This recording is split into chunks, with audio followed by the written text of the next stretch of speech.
Bienvenidas, welcome to the second day of the digital licensing sessions here at Primavera Pro. Again, as we did yesterday, we want to thank Primavera Pro for giving us the opportunity in Unison to co-organize these sessions. We've been exploring what's the situation in the digital landscape. Yesterday, we saw what opportunities are raising and what challenges we have with Web3, NFTs and all that. We explored the licensing models in streaming and user-generated content platforms. We also explore other areas of opportunities here with digital licensing and how important the metadata is to make everything work. And we had a great panel about metadata as well. And today, we are honored with the presence of an amazing set of panelists, as yesterday. And we're going to start by exploring the licensing situation with the audiovisual platforms, the VODs. And to do that, as I said, we have like an amazing panel. We have Cristina Perpiñá from CISAC, and we have Andy Ramos, an expert lawyer in the subject. And he's going to be moderating Jordi, who is Head of Legal and Business Affairs at Unison Rights.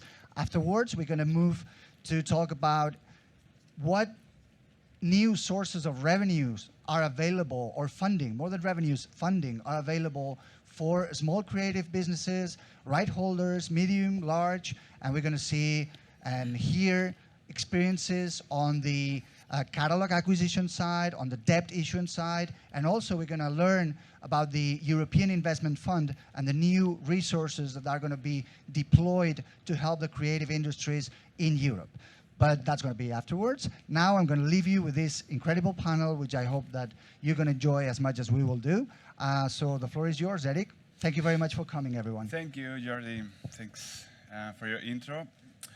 So welcome to this fourth session of the digital licensing sessions. As Jordi was mentioning, the aim of this session is mainly look what is happening between the scenes in all that concerns the licensing and the rights management. In this case, we're going to talk about audiovisual business and the digital service providers. Yesterday, we discussed much about DSPs, how pandemics affected the consume of how the consumers approach to these services, and how this pandemic had a big impact on the music industry. The upside of this, I would say the downside was obviously theaters, live venues, and many part of the music industry was impacted, but the upside was all the digital services that well increased during this period. And so we are going to focus very much on what happened in this area, audiovisual, digital space, and all that concerns the VOD services in all the different types of them. The management and licensing of rights in the audiovisual sector, I would say that it's a bit different than the musical streaming services. And this is because of a number of reasons. I would say that on one side you have audiovisual work are more complex than just the phonograph or the recorded music, because you have more types of rights that are affected, more right holders involved, which makes the licensing process more complex. Even the different type of music in the audiovisual work can receive different treatments legally and contractually. For example, you have pre-existing music that has been synced into the audiovisual work is following one path, but the soundtrack for the audiovisual work has another legal or contractual treatment. The distribution, how it's presented to the public with these windows of promotion and exploitation.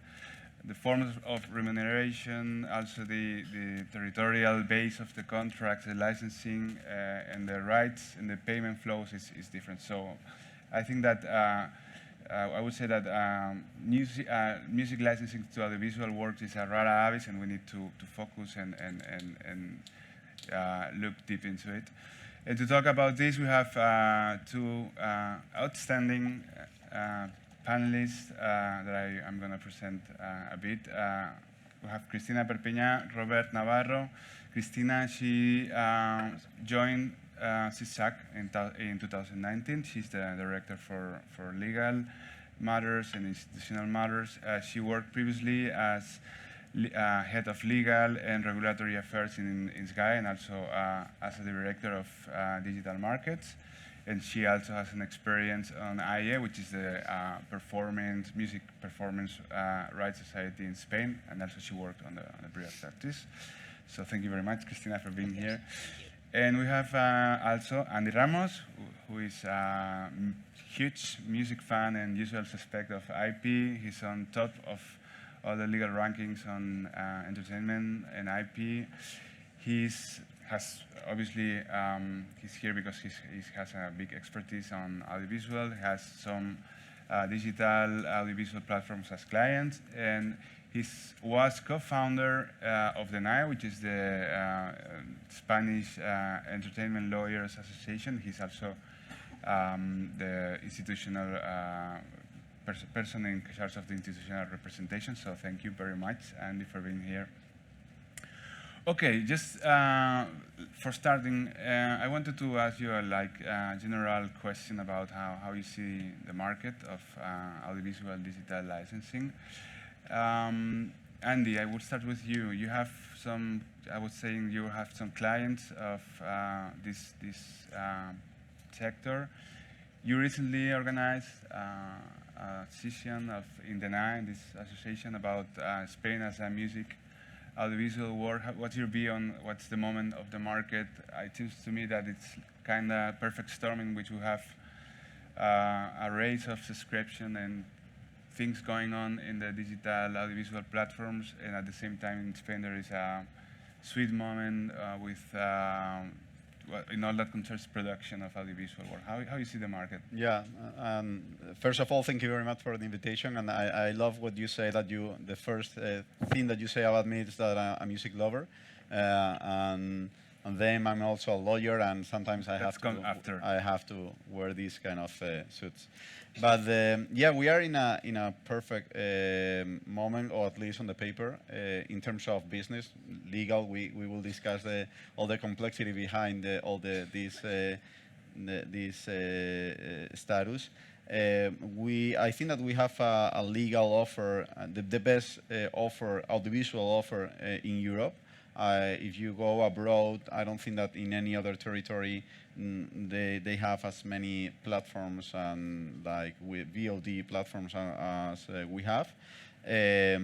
We can, here in Spain, we can watch anything on demand with the highest quality, and we have a very good bandwidth to support this kind of all the string of data. So we have and when I discuss this with colleagues from other territories or with our clients, they say that Spain is unique in a way, and at the same time we are also not only in terms of exploitation, in terms of audiovisual consumption, but also on production with the support of the government, and not now but also before the situation that we have in Spain. The production, it's huge. And actually, a couple of years ago, before the pandemic, a friend from LA, that she's the head of production of a big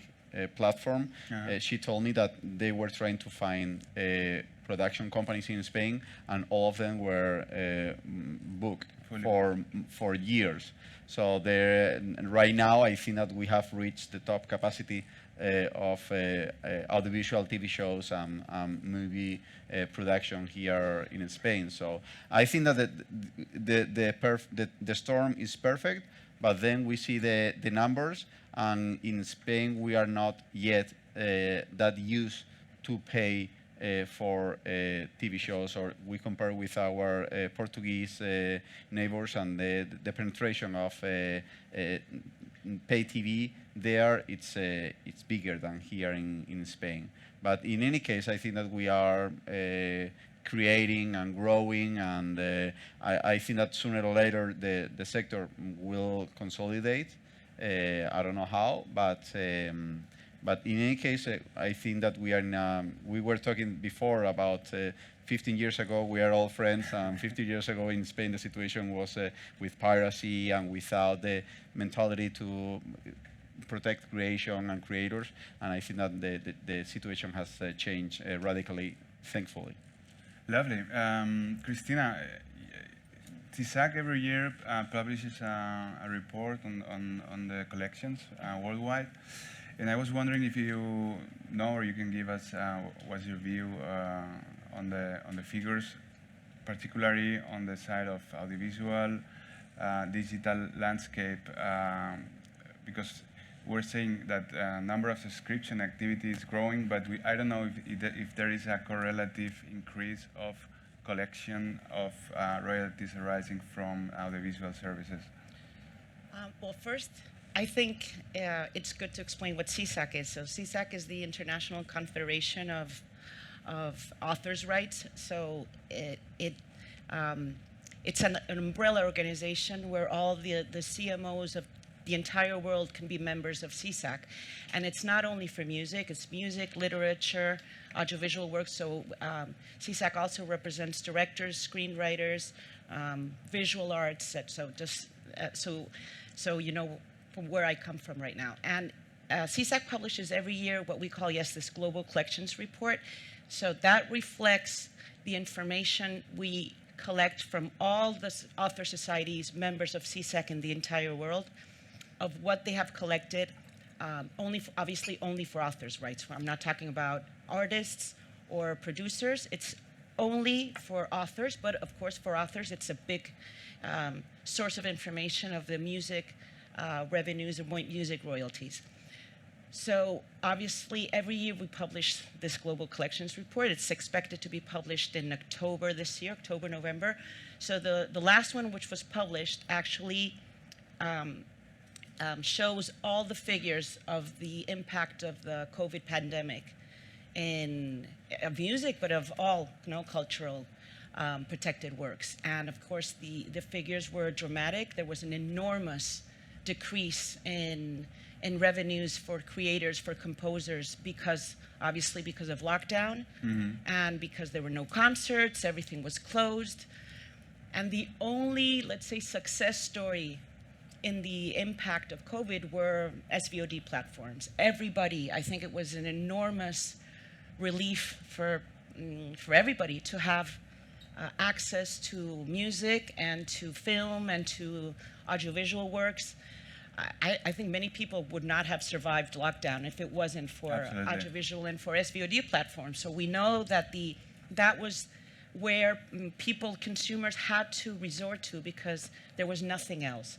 So obviously, the figures we have from the latest Global Collections Report, which reflect the figures of 2020, show an enormous increase in the revenues collected from digital VOD platforms, but obviously because those were the only exploitations which survived during the pandemic. And naturally, if there's an increase in the income, the revenues from a platform, from Netflix, there should be a parallel increase in the royalties from composers, directors, and screenwriters, which are the creators of the content, no? And we've seen that, but not as much as we should have. So it hasn't gone in parallel.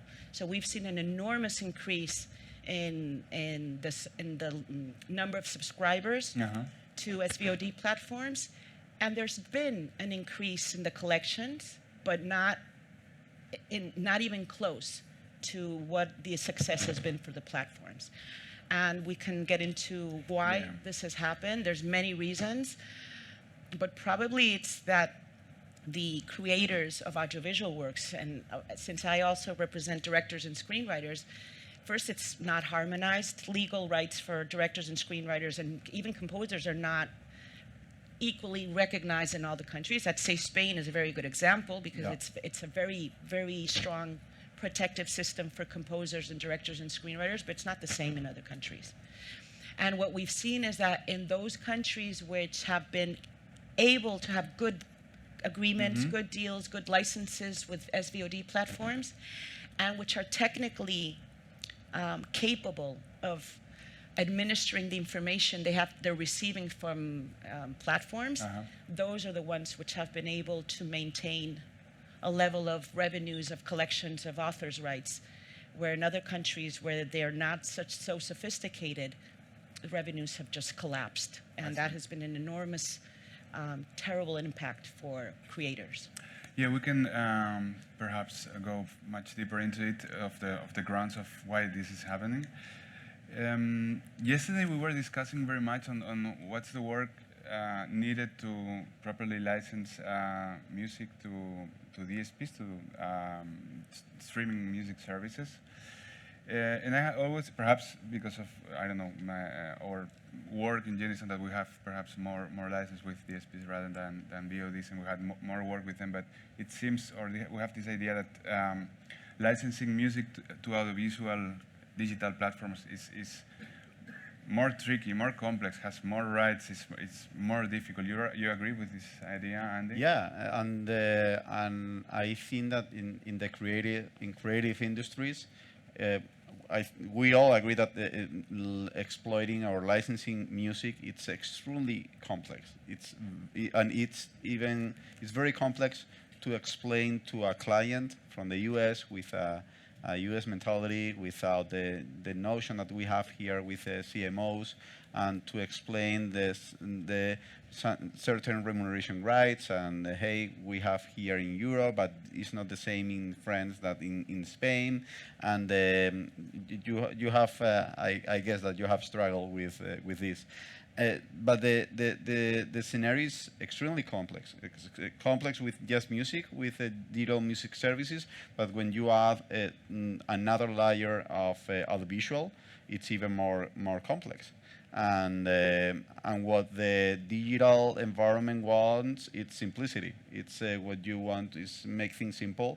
And we know that digital, maybe we disagree, we think that it's too simple, but the digital ecosystem follows different rules, and what they want, it's simplicity. Hey, I pay for this content, and I want worldwide, because that's another big change in the last between the offline world with the online world, and the online, it's per se international, or it has the purpose to exploit worldwide. So changing that mentality, changing the agreement, changing, this is something that we have been working on for the last 25 years, I guess, not only in contracts, but also with the legislation. And what clients always ask us is simplicity. I don't want to be struggling with different CMOs in different territories. I just acquire the rights. Hey, this is my contract. It says I have exclusive rights worldwide, and I don't know why somebody is saying that I have to pay more money now for the for making available to the public. Yeah. Well, linked to this simplicity, that perhaps is one of the grounds that lead to this buyout clauses, which is one of the concepts I wanted to introduce, the buyout and also the value gap. Yeah, we discussed very briefly yesterday about if this happened on the DSP or music streaming side of things. And I wanted to focus on what is happening really on audiovisual. The first thing I wanted to, because I think that some of us heard this word buyout on music industry press or articles. If you could explain what is a buyout clause and what implies for right holders, any of you. I would say that it's simplicity, but I guess that you... I mean, I don't think there's like a legal definition of a buyout. I agree. When at CISAC, when we talk about buyouts, we're talking about an agreement where the composer usually assigns all the rights to the platform producer in exchange for a lump sum. There's no royalty stream.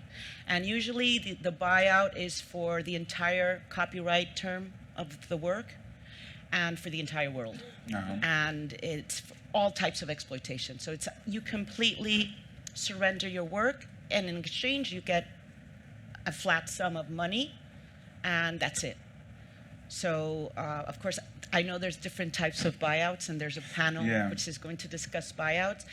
For CISAC, the concern of buyouts is when we're talking about young composers, which usually they're not really sure what type of deal is normal, and they're very excited to sign, an audiovisual production contract to get commissioned to compose the music in a film or a TV series or documentary, and the contract they get is a full buyout, and that's something where we try to explain that it's not necessary to assign all your rights. It's not normal, Yeah. but it definitely. It's part of a campaign, but focused on these types of buyouts. Yeah, because were previously talking about this when you read in the news or music industry articles about these big catalogs being sold to funds.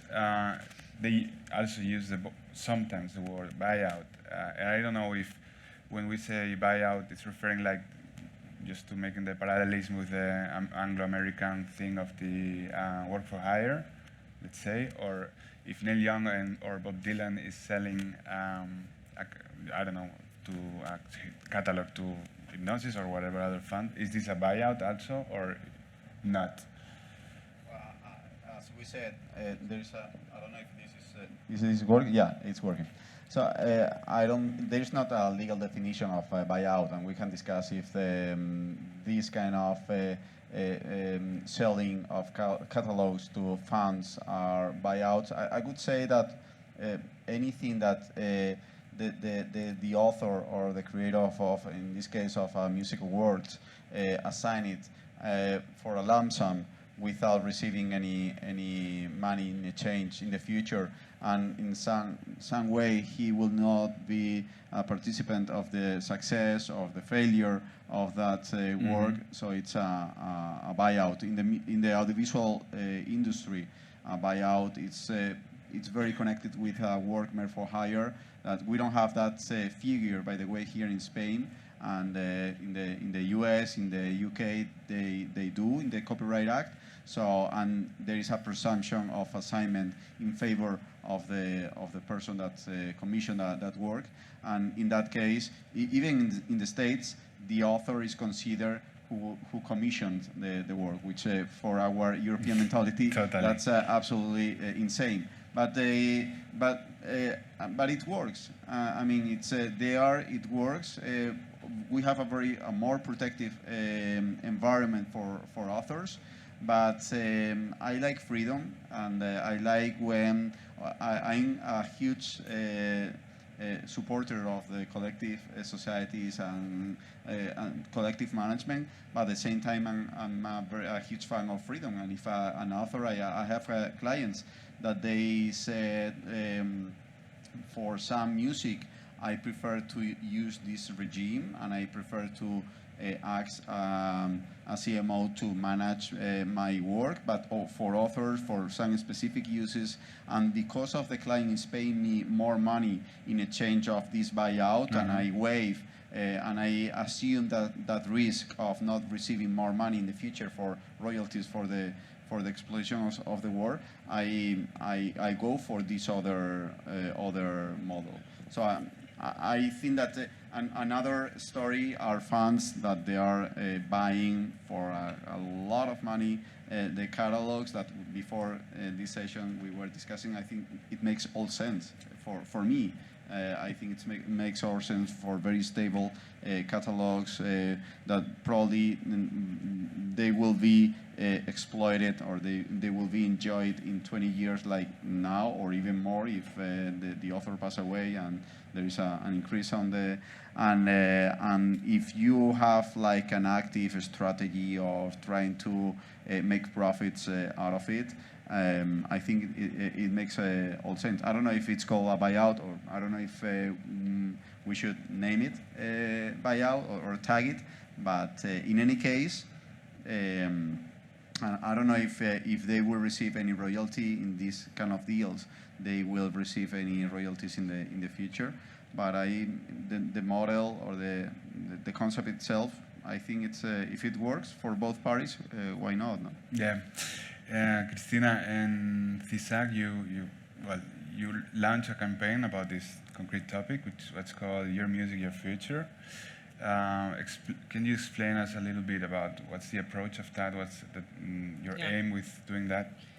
Yeah, I think what Andy, I mean, of course, freedom is great, but the problem is when, and that's what we saw in this campaign, is that many composers, especially young composers, and especially during the pandemic, they didn't have the power to negotiate correctly an agreement with the producer. And usually that's the problem when you mix the US system and you try to apply it, for example, in Europe, which is not based in a works made for hire.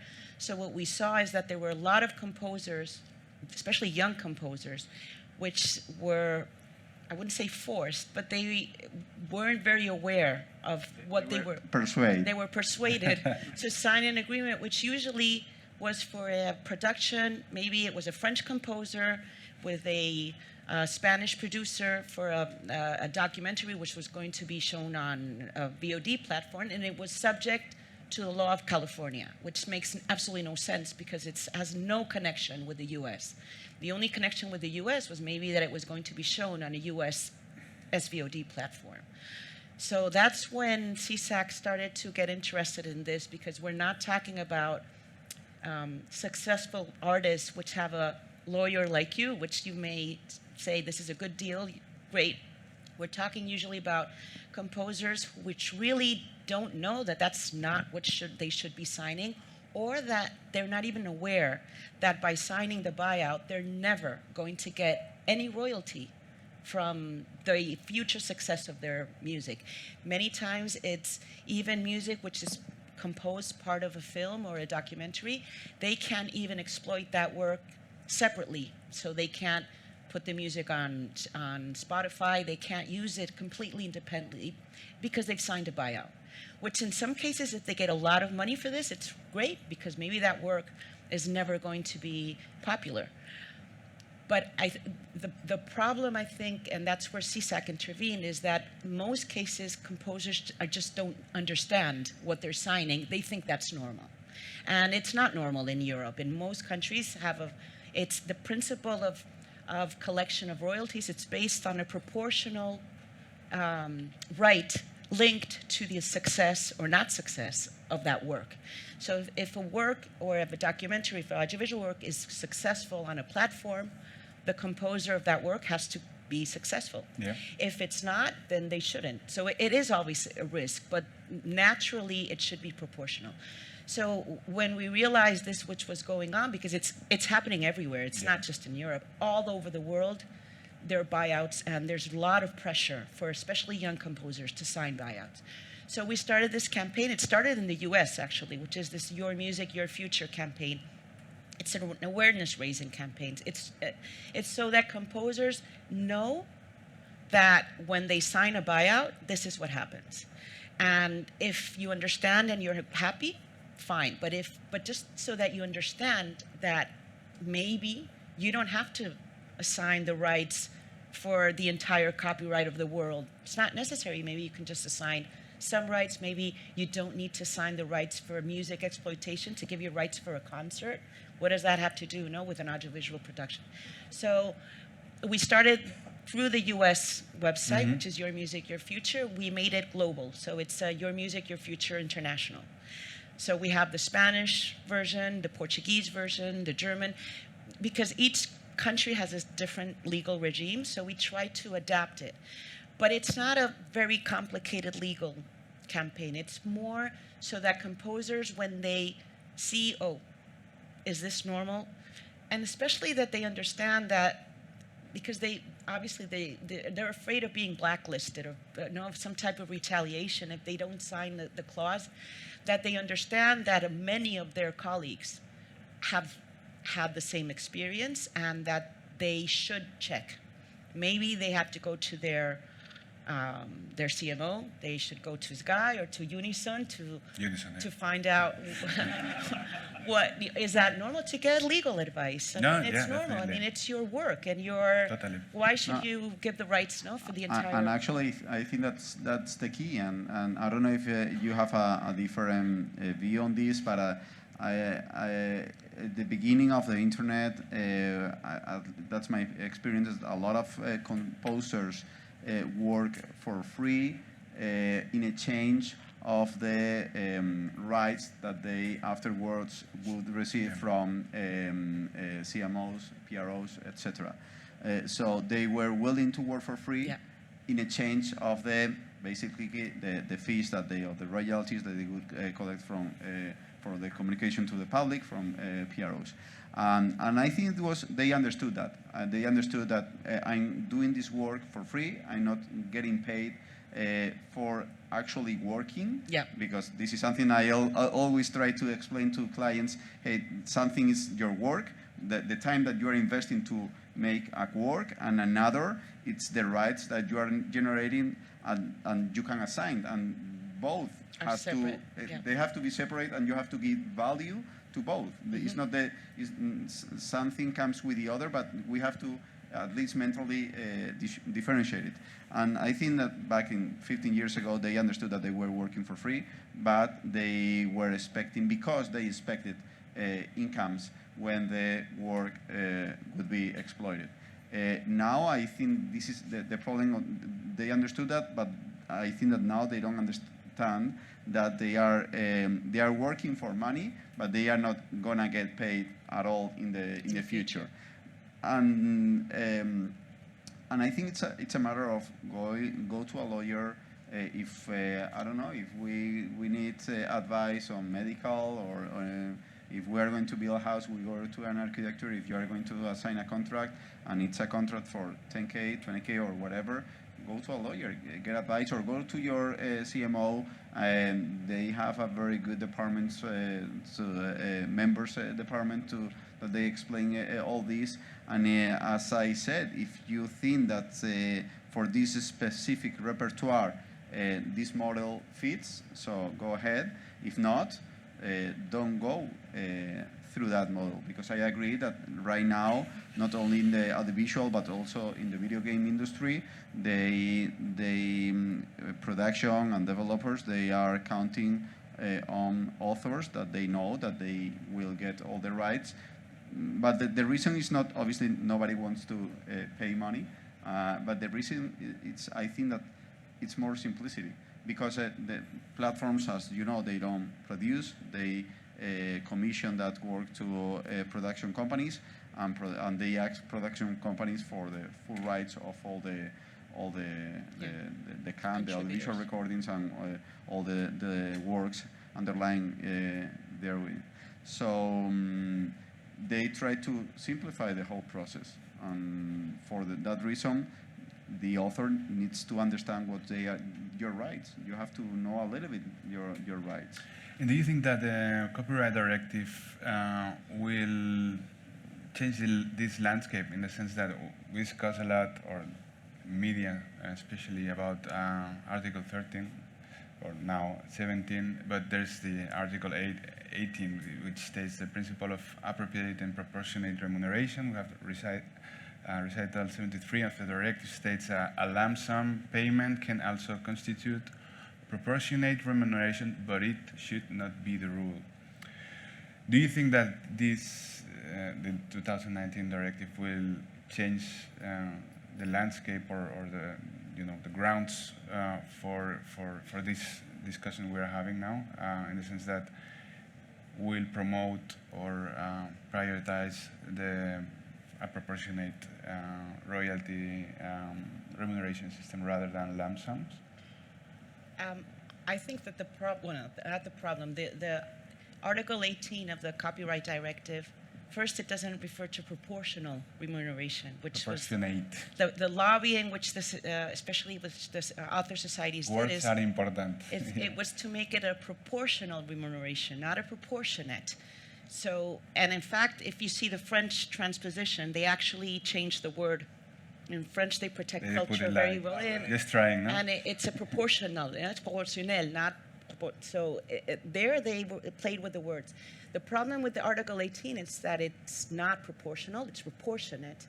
It includes this exception, but also that it can be waived. In Spain, we have the same article in the copyright law, but then you have another article which says that in the case of VOD platforms, televisions, whatever, the composer and the director and screenwriter, they're always entitled to this remuneration when their work is used on a platform, on television, and it's based on a proportional remuneration.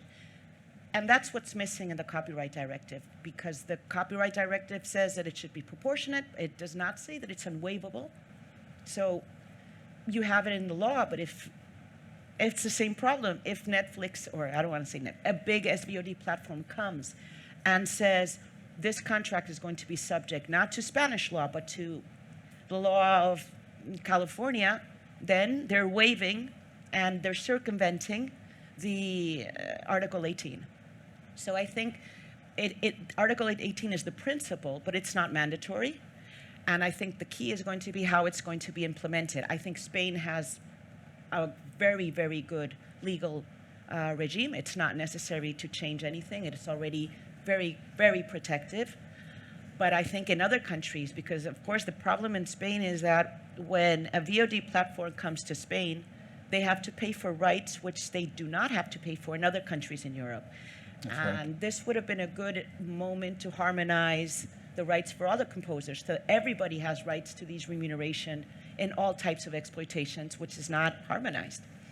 So I think that it could have gone a little bit further. Linked to what you were saying, many stakeholders, they understand that the equitable remuneration is like the solution for this problem we're discussing, the value gap, or this kind of under remuneration. We discussed yesterday what's happening on the DSPs, streaming services. Andy, do you share that this approach that equitable remuneration is perhaps the solution for this value gap problem, as, for example, also we were discussing yesterday that this is one of the solutions that the British Parliament was proposing in this big study of economics of music streaming. Do you see that, or you, again, see that as you prefer like the free path of No, I don't doing have things? I don't have an answer because if we see, and actually I have worked with some clients that they are they have that problem of the value gap, and they are content creators, and they were seeing how all the music, the phonograms basically were exploited by these video platforms and without getting any paid. And it's been a huge problem in the last 15 years. But but at the same time, with some exceptions, but then you see the revenues of these platforms, and they are huge, but they are not making that much money. Obviously, they have a lot of costs, huge structures, and I'm not an economician, so I don't know how to make all the numbers fit and get together. But from a legal standpoint, I don't think that's a legal issue. It's a financial issue. And because all the rules are different in the digital ecosystem, you see until 4 years ago that Spotify, the artists were not happy with the fees that they were getting, record labels neither, and Spotify was losing 200 million a year. They were losing a lot of money. Now they are in red, but they were in now they're in black, but they were in red until 2019. So I think it's very complex. We have to make a healthy ecosystem for all of us in terms of the legal, which is what I know. It has enough flexibility to try to make the numbers fit, but I don't know how to make that numbers. I'm really sorry, not for not having the answer, the magical answer. Just before we go, I wanted to cover one last topic, which is multi-territorial licensing, because this is a topic we discussed also yesterday about how it works in music streaming services. It works in the collective rights management. There is a model which is not exactly the same what happened in the market right now, but it's some kind of model. But traditionally, VOD services, digital ones, they are very territorial. There is no multi-territorial licensing. We at Unison, we have one license, which is very rare. And well, looking into what the work of the Commission tackling this topic, they stated that the big issue there is that difficulty of licensing. Do you think that multi-territorial licensing for audiovisual is something foreseeable, desirable, and likely, or not? I think that the multi-territorial licensing, which is now the rule for music streaming services, has complicated enormously the market. I think that when music service providers wanted one license and to get the entire repertoire, they did not even know what the mess they were going to get into, because the market has changed from going to one source and getting the world repertoire for one country to now going to getting a license for all of Europe, but you have to go to 40 different licensors. Yeah. And still, it's easier to see the boundary of a country and to know where's the territorial limitation than to know what work belongs to what catalog. The fragmentation of repertoires, I think, has been a disaster. It's overcomplicated enormously licensing, but not only for CMOs and for licensors like Unison, but also for users. I mean, it's extremely complicated now to get all the rights you need, and you want all the rights, no? So I think that the pressure which especially CMOs had many years ago to fragment repertoires, that's not going to happen in VOD platforms, because the VOD platforms do not want a multi-territorial license if that means I get it fragmented. And the problem is that you're not going to get a multi-territorial license with 100% of the repertoire. That's not going to happen, because the right owners are not going to allow that, because there's competition and they're not going to accept it. So I think that there's no multi-territorial license for VOD platforms. First, because the VOD platforms do not want it. They prefer, as you say, simplicity. I have to go, if I'm going to launch my platform in Italy, I know I go to one CMO and I get all the rights. I know you're not happy with this. You see my face, right? But it's for the user, it's the simplest system. It reduces costs, it gives enormous legal security. If you fragment the music and the rights in audiovisual, it's a mess, especially because we're just talking about music.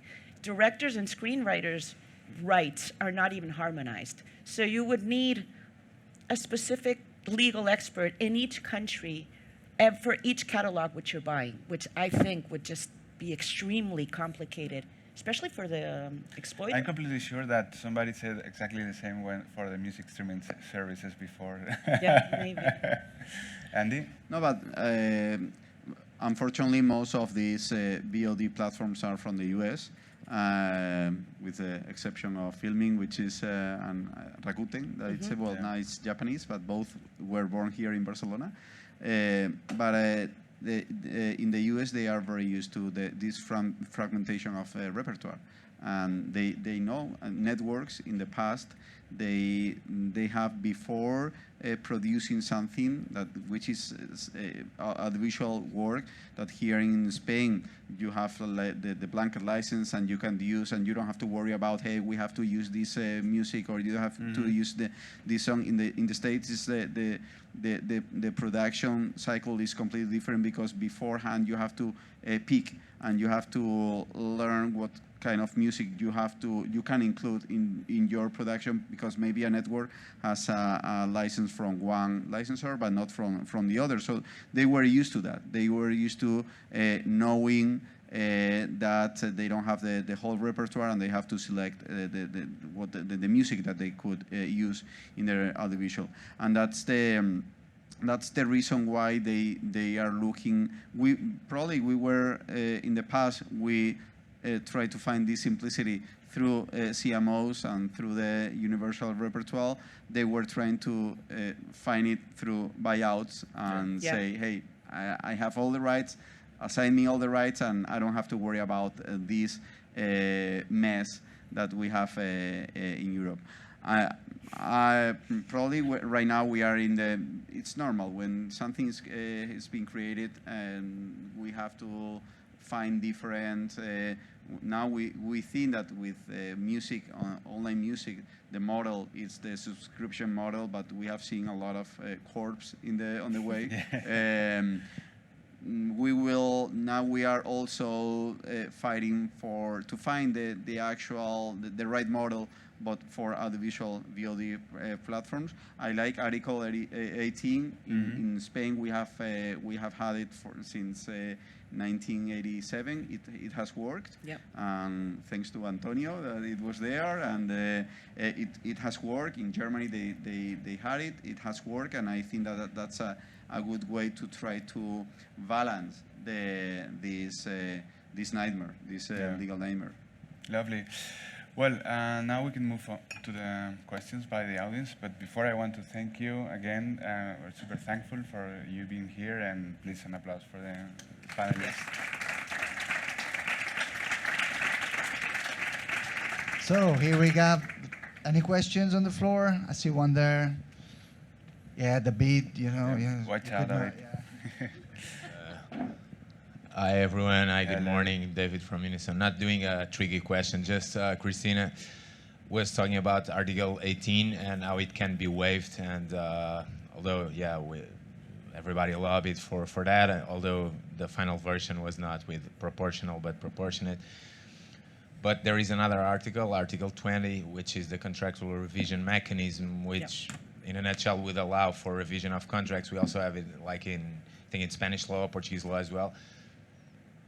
And I'm simplifying it because if, like you said, if there is a clause subjecting to California law, it's not GDPR, so the extension of the directive abroad, it's complicated. But would Article 20 be possible to be used when Article 18 is waived? And can you waive or not also the Article 20, the possibility of reviewing the agreement that does not include Article 18, but if there's a case of an exceptional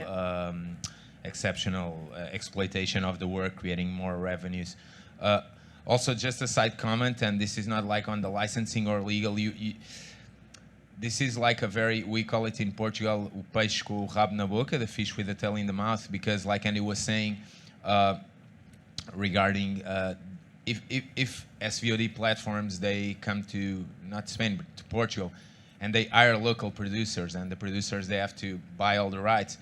But if the local producers don't do that with the songwriters, those producers and those songwriters, they won't work, because we are not talking about niche content like filming or author cinema. We are talking about like blockbusters, and although there are very good songwriters for blockbusters, it's something that a normal songwriter can replicate, right? So it's kind of difficult also to tell them, okay, don't sell your rights, but they know that the guy next to them will do not an exceptional musical work. Exactly. Okay, this was a side comment, but my question was the first one to you guys. Thank you. Article 20, so the bestseller clause, no, the right to ask for a compensation if the work has been a success, that is mandatory. So you cannot waive it through a contract. The problem is that you have to sue your producer or your employer, which you can do that, but it's always difficult because you may never get work from him again if you're going to sue him in exchange of a bestseller clause. But it's true that, unfortunately, Article 20 is mandatory, so it cannot be waived contractually. Article 18 is not mandatory, but in the implementation, it can be made mandatory. So there are some member states, of course, France, they always do everything perfectly. Yeah. They have, because I think it's Article 23, which of the copyright directive says you cannot waive, or the articles 19, 20, and 21 are mandatory. These cannot be waived, or they are of orden público. No, thing is that in some countries they are extending that to Article 18, which means that if you claim that right in Spain, for example, or in another country in Europe which has that implementation, the judge has to apply Article 18.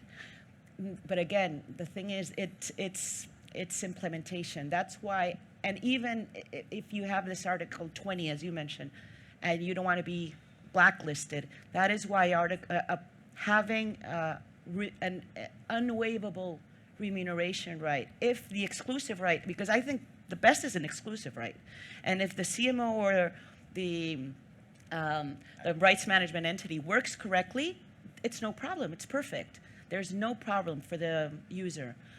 The problem is when you have the right and you have to assign it away, and as you say, and you have another one next to you who is going to sign that deal. That's why it's important that you're not put in that situation, because legally you have right to the remuneration right. Totally. More questions on the floor? No? We don't have any more questions? Okay, well then, thank you so much again to the panelists. It's been an honor to have you here. And you are more than welcome to stay for the next panel, which now we're going to be set up. And in 5 minutes, we're going to be here talking about new ways of funding for the creative industries, and in this case, what it's relevant to us, for the music industry. We're going to have like catalog acquisition fund. We're going to have experts on debt financing, and we're going to have a representative of the European Investment Fund who's going to explain to us all the new resources that are going to be available for the creative industries from this fund. So yeah, in 5 minutes, if you stay, we're going to talk about that. Thank you so much, everyone. Bye-bye. Thank you.